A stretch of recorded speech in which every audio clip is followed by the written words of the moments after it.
Bom dia, Thomas. Bom dia. Como é bom conversar contigo.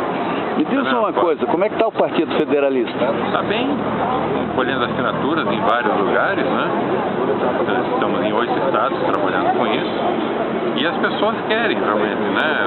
A espontaneidade, né, da coleta de assinaturas é muito interessante, né? Já não precisamos abordar ninguém nas ruas, as pessoas leem as propostas, algumas ficam curiosas e perguntam, nossa, mas o que é isso? Tá? A gente explica e assina de uma forma geral, sem rejeição. Agora, uma coisa que nós estamos fazendo também, e é por meio do movimento federalista, é um projeto de lei de iniciativa popular para a impressão do voto, né? Porque não adianta a gente também conseguir registrar o Partido Federalista e começar a levar as ideias adiante, tentar eleger pessoas para poder fazer essas coisas acontecerem com uma urna eletrônica que é controlada por eles, né?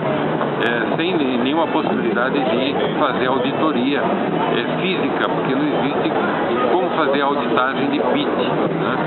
de bit eletrônico. Então, nós estamos com esse projeto de lei de iniciativa popular no site do movimentofederalista.org.br, não no site do partido, né? Porque é um movimento cívico, um movimento popular, e a gente não queria colocar o partido atrás disso. Evidentemente que tem esse espírito federalista, né? Então, quem quiser assinar, nós estamos no Facebook também, é só procurar lá Lei de Iniciativa Popular pelo voto impresso, ou então no site movimentofederalista.org.br. E baixa o formulário, pega assinaturas, junto com os seus familiares, amigos, relacionados, e a ideia é conseguir muito mais do que 1,5 milhão exigido pela Constituição, para que a gente possa descarregar o caminhão de votos, né, de assinaturas diante do Congresso, né, para mostrar aos políticos que nós, população brasileira, queremos o voto impresso. E, curiosamente, nós estamos pegando assinatura com políticos também. Por quê? Porque muitos deles que conseguiram chegar, ou chegaram por sorte ou por muito trabalho, estou falando dos políticos bons, né? E muitos acabaram ficando de fora, pessoas que gostariam de fazer alguma coisa certa pela política, mas ficaram de fora por quê? Porque houve manipulação nas urnas eletrônicas. E há manipulação também na totalização, como aconteceu nas eleições de 2014, né? Isso aí todo mundo já sabe, só não tem como provar, né? Mas infelizmente aconteceu isso. Então, para que a gente não veja mais isso acontecer, a gente tenha eleições transparentes, limpas, realmente democráticas, é preciso ter o voto impresso. E como é que é isso? O voto, a pessoa vota na urna, né, eletrônica direitinho, e a urna já vai imprimir o voto, a pessoa vai ver, vai conferir, perfeitamente, foi isso que eu votei, finaliza aqui e coloca o voto dentro da urna física. E ao final da sessão, fechou 17 horas a eleição, qualquer um pode pedir a contagem dos votos físicos e é o que vai prevalecer para fins da eleição. Então a urna eletrônica, ela é um processo apenas, mas o que vai valer exatamente é o voto impresso, que vai depois de ser contado na frente de todo mundo, na própria sessão, né, quer dizer, não precisa levar para outro lugar, vai ser lacrado e vai ficar disponível da Justiça Eleitoral e de qualquer partido político, qualquer representante de coligação, seja lá o que for, para a nova aferição por 5 anos. Tá? Então é transparência, é isso, não tem jeito, dá um pouquinho de trabalho, mas como diz um antigo ditado, a liberdade exige eterna vigilância. Thomas, vi ali que também uma proposta de vocês é o voto facultativo. E eu estava até dizendo para você, na situação de hoje, o único voto garantido é aquele que não vota, porque esse sabe que não votou e pode até reclamar junto ao tribunal, né? Sim. Porque, veja, veja bem, eu sou engenheiro eletricista, mexi muito com informática, coisa, e eu sei que todo sistema que mexe com... tem diversos pontos, vamos dizer assim, não é só a urna, é o sistema de transmissão, é o sistema de apuração, é uma série de coisas que podem ser afetadas pelo processo. E com o voto facultativo, eu imagino que diminui até a quantidade de votos e a facilidade de verificação, e o voto passa a ser mais consciente, né?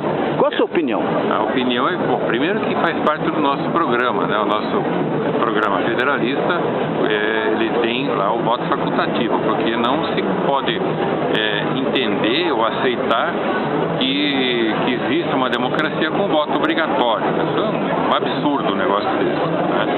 Então nós defendemos sim o voto facultativo, que vai se tornar evidentemente o voto consciente, o voto de qualidade. A pessoa que não quer votar está dando papel, né, um cheque em branco para quem for eleito, tá? Então eu penso que no primeiro momento, se fosse adotado, por exemplo, o voto facultativo, 90% das pessoas não sairiam de casa para votar, né, porque não acreditam em nada.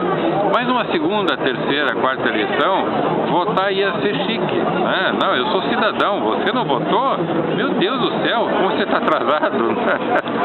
Sabe? Então seria uma inversão do processo. Hoje as pessoas dizem, não, eu não voto porque não acredito em nada e não acredito nem nessa urna eletrônica. E claro, e essa pessoa está certa. Pior que ela está correta, porque você vota numa pessoa e você não sabe para onde é que foi o voto. Então, não, e é um sistema, quer dizer, não é só a urna, tem a transmissão, tem as contagens de voto. A apuração, como bem você falou, quer dizer, por isso que tem que ter realmente o voto impresso e, evidentemente, se pudesse ter, quem sabe, dentro desse atual modelo, a gente ainda consiga ter um processo de voto facultativo. Porém, os federalistas, eles defendem realmente, dentro do projeto, o voto facultativo. Então, evidentemente que as coisas vão acontecer quando o federalismo for implantado no Brasil, sem dúvida nenhuma. Estamos aí no meio de uma crise aqui no Paraná, por falta de recursos e outras coisas talvez. Aí compete ao Poder Judiciário, a Polícia da ECO, etc., informar melhor depois. Agora, se nós fôssemos uma federação e não estivéssemos mandando tanto dinheiro para fora e subordinados a uma legislação que não nos interessa, a situação hoje seria radicalmente diferente, né? E com maior responsabilidade, né? Que esse negócio de dizer o governo paga é uma mentira. O governo não paga, é o contribuinte. Exatamente. E ele, não tendo controle, não sabendo para onde vai o dinheiro dele, vai dizer o quê? Esse que é o grande problema, né, Cascais? Primeiro, falta recurso, né? Então, só para Curitiba, por exemplo, mandou em 2012, nós não apuramos os dados ainda de 2013, 2014, mas deve estar nessa Paraná inteiro, também. Né? Só Curitiba arrecadou 5,2, 5,4 bilhões de reais em impostos, né, que foram para Brasília. E só voltaram 2% das chamadas transferências obrigatórias, ou seja, 186 milhões, que é aquelas transferências obrigatórias previstas na Constituição. Acontece que o resto, o prefeito tem que ir lá vender a alma, né? Vender a mãe e vender a próxima geração, né? Para conseguir trazer recursos para cá. Então é fundo disso, fundo daquilo, convênio e pior, tomar dinheiro emprestado, o próprio dinheiro que foi embora para Brasília tem que ser emprestado de Brasília a juro. Tanto o governo municipal quanto o governo estadual. Então falta dinheiro, falta autonomia para poder fazer a sua própria administração, a sua própria legislação, sabe? Então não tem como fazer realmente, tanto o município quanto o estado, sabe? E há um processo de concentração de poder dentro dessas próprias figuras. Por exemplo, Curitiba quer implantar um metrô. Mas a população não foi consultada. Ah, não, mas os representantes na Câmara... Gente, pelo amor de Deus, todo mundo sabe que o processo de representação legislativa, dessa maneira como está acontecendo no Brasil, está falido completamente. completamente falido. Há assuntos que não podem ser de decisão da esfera de uma Câmara Legislativa, e sim da esfera da população, porque é o pagador da conta. Você falou contribuinte. Como é que alguém pode contribuir forçosamente? Nós não somos contribuintes, nós somos pagadores da conta. Nós somos, temos que pagar por força da imposição, né? Aqui no Brasil existe a contribuição disso, contribuição daquilo, que é uma forma esperta, malandra, criada por governos anteriores para não distribuir os impostos, né? Brasília, a gente manda 75% de dinheiro para a arrecadação nacional para Brasília, e Brasília, ou seja, o governo central, não a cidade, fica com 56% disso tudo. E qual é a sua profissão? Eu sou agente da propriedade industrial e empresário. Então você sabe disso, né? Claro, a gente sabe disso porque a gente percebe outro problema gravíssimo que tem no nosso sistema tributário é a tributação de todas as etapas, de todas as cadeias produtivas, ou seja, todas as etapas de uma cadeia produtiva, desde que o produto nasceu, começou com o insumo na floresta, no mar, no petróleo, no minério, na madeira, seja lá o que for, todas essas etapas até chegar no produto final, todas elas são tributadas. Então entra aquele negócio de crédito, débito, crédito, etc., e que faz com que haja uma acumulação em cascata. Então, quando alguém fala que um produto que custa R$10 sem os tributos é vendido a 20 com os tributos e que essa tributação é de 50%, é mentira. É absolutamente mentira. Porque uma coisa que custou 10 é vendida pelo dobro, é 100%. Então a nossa tributação é realmente a maior da galáxia. Não é nem do planeta, é a maior da galáxia. Porque nós não estamos enxergando, o brasileiro não está enxergando a tributação no produto. Está sendo vendida a tributação em relação ao PIB, que é de 38%. Pois deixa eu lhes dizer, Cascais e meus amigos, que o Brasil tem a 13ª maior carga tributária do planeta, ou seja, existem 12 países com carga tributária maior que a nossa. Então, veja como está sendo vendido isso. E esses 12 países com carga tributária maior que a nossa são mais competitivos do que nós. Mas por quê? Porque eles tributam a renda, eles tributam o patrimônio e não tributam a produção. Por isso que nós compramos coisas nos Estados Unidos, na Europa e outros lugares, porque são mais baratas do que aqui, porque ninguém tributa o produto, a produção, tributa ao final. Sabe, tributo ao final. Você vai comprar essa câmera, né, Nikon, enfim, quanto custa? Custa X dólares ou X euros, né, e mais o imposto que é cobrado. A parte, ele não entra na cadeia produtiva. Então o Brasil precisa de uma reforma do sistema tributário, e eu vou te dizer o seguinte: os preços, quando isso for feito, vão cair pela metade. Todos os preços do Brasil vão cair pela metade. É absolutamente líquido e certo, isso não tem como ser diferente, sabe?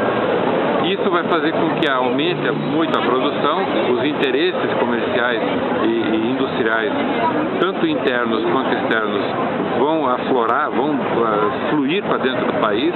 Vai haver crise de crescimento e não crise de esses voos de galinha que nós temos hoje, né? Que dá uma crescidinha e já cai, se esborracha, né? Então, dessa maneira, nós vamos ter crises de crescimento, ou seja, uma crise positiva, porque muito mais empresas vão existir, muito mais comércio vai existir, muito mais empregos vão existir, muito mais pessoas vão querer ser preparadas, estudar, acreditar no futuro, que para cada uma, para poder buscar a sua própria felicidade, porque o sistema econômico vai mudar completamente por causa do sistema tributário. Só que para mudar o sistema tributário, é só mudar o sistema federativo, ou seja, nós temos que refundar o Brasil, não tem saída, porque está tudo corrompido, tudo podre, tudo errado, sabe? Parece um radicalismo da nossa parte, mas não, é só você verificar cada um dos setores. E talvez existam algumas ilhas de decência, sabe, de excelência no Brasil. Eu acredito que sim, porque o Brasil é a 8ª economia do mundo ainda, ou a 10ª, enfim, mas é uma economia importante, né? Então, nós, com todas essas dificuldades, conseguimos fazer isso. Imagina o Brasil livre. Nossa, é a 3ª economia do mundo em 20 anos. Sem dúvida Simplificar nenhuma. é virtude, né? Exatamente. Thomas, a bateria não dura muito, depois nós vamos trocar. Mas os estados pequenos têm medo do federalismo, não é mesmo? Não, na verdade, veja, eu já viajei algumas vezes no Norte e no Nordeste, né? E a aceitação, inclusive o próprio movimento federalista, ele é razoavelmente mais forte do que aqui no Sul, né? Mas como assim? As pessoas querem se livrar dos seus coronéis, sabe? Eles querem se livrar desses intermediários entre os seus respectivos estados com Brasília, porque esses recursos que vão para lá vão para a mão desses políticos, coronéis e gente que tem poder e concentra o poder nos seus respectivos estados. E sabe para onde é que vai esse dinheiro? Para o mercado financeiro em São Paulo, né? Ou para fora, sabe? E a outra parte pegam junto para fazer frentes de trabalho, vender água ou entregar água em troca de voto, essas coisas. Então as pessoas, elas querem realmente solução, elas não são tão estúpidas. Lembre-se que os maiores artistas, compositores, poetas, escritores são norte e nordestinos. Os maiores políticos, os melhores oradores são norte e nordestinos. Então não é uma terra de estúpidos. E tem mais um detalhe ainda. Todo o sistema tributário que existe aqui no Sul e no Sudeste, existe lá também. Lá também tem ICMS, lá também tem IPI, lá também tem SSLL, seja lá o que for. Lá também tem os 70, 75 tipos de impostos, taxas e tributos. Eu escrevi um artigo um tempo atrás, que foi publicado em algumas revistas nacionais, falando de uma cidadezinha que eu não me lembro mais o nome, lá do Acre. E essa cidade arrecadou em 2012 R$480 mil, tão pequena, né? R$480 mil em impostos por toda a cidade. 75% disso, fazendo uma conta grosseira, foi para Brasília, né? Dentro do impostômetro, né, do IBPT e de um outro site que eu não me recordo agora mais, mas que mostra claramente as tabelas de repasses da União para os municípios, de acordo com o Fundo de Participação dos Municípios, e esses dados estão disponíveis no Ministério da Fazenda. Foi possível perceber que essa cidadezinha, ela recebeu todo o dinheiro de volta, sabe? Ou seja, o que ela repassou em tributos recolhidos na cidade pelo sistema tributário que manda automaticamente para Brasília, esses tributos voltaram para a cidade. Aí a pergunta que surge, peraí, mas se voltaram, por que tinha que sair? Né? Não precisava ter saído. Um outro problema, as cidades têm partidos políticos. Nós estamos fundando um partido político, eu digo o seguinte: as cidades não precisam de partidos políticos, as cidades precisam de gestores, as cidades precisam de autonomia para poder escolher os seus vereadores, se esses vereadores, quanto é que eles vão ter de salário e se vão ter salário. Precisam ter autonomia para ter a possibilidade de contratar um administrador urbano ou eleger um prefeito. Nos Estados Unidos, na Europa, qualquer lugar do mundo, até na França, não tem essa história de partidos no poder municipal. Tem que acabar com esse negócio, sabe? Os candidatos políticos, etc., que atuarem na cidade, administradores, podem até estar ligados a um partido político. Não tem problema nenhum. O prefeito de Nova York, ele recebeu a votação para ele, mas ele é ligado a um dos partidos lá, não sei se é republicano ou democrata, ou libertário, ou constitucionalista, sei lá. Mas o partido em si, ele pode até ajudar a candidatura, mas ele não faz parte da composição, não existe coligações. Imagina 15, 20 partidos coligados para eleger um prefeito. Meu Deus, isso é uma coisa de maluco, sabe? Não tem coisa parecida em lugar nenhum do planeta, né? Então é preciso mudar essas coisas, dar autonomia para a cidade poder fazer isso. Mais uma coisa importante para dizer: existem alguns estados, como Roraima, talvez o Acre, né, talvez o Amapá, talvez boa parte do Amazonas. Eu digo talvez porque é muita arrogância a gente afirmar coisas sem conhecer completamente, sem ter um conhecimento amplo, geral e restrito, né, de cada situação, vivendo no local, e são as pessoas que têm que decidir isso. Nós acreditamos que esses estados citados deveriam voltar à condição de território federal. Por quê? Porque quando um estado não tem condição de sua sobrevivência, de sua própria sobrevivência, sua autonomia, então ele tem que ser tutelado pela federação, na qualidade de território federal, até que tenha condição de caminhar com suas próprias pernas.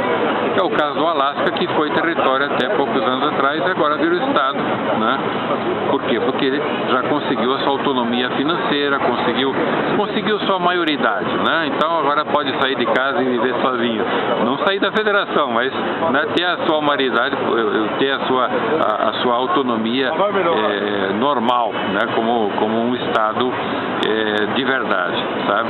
Então essa é a forma como nós enxergamos a federação. Então nós vamos ter provavelmente aí entre 3 e 5 estados tutelados como territórios federais pela federação, e não tem problema nenhum.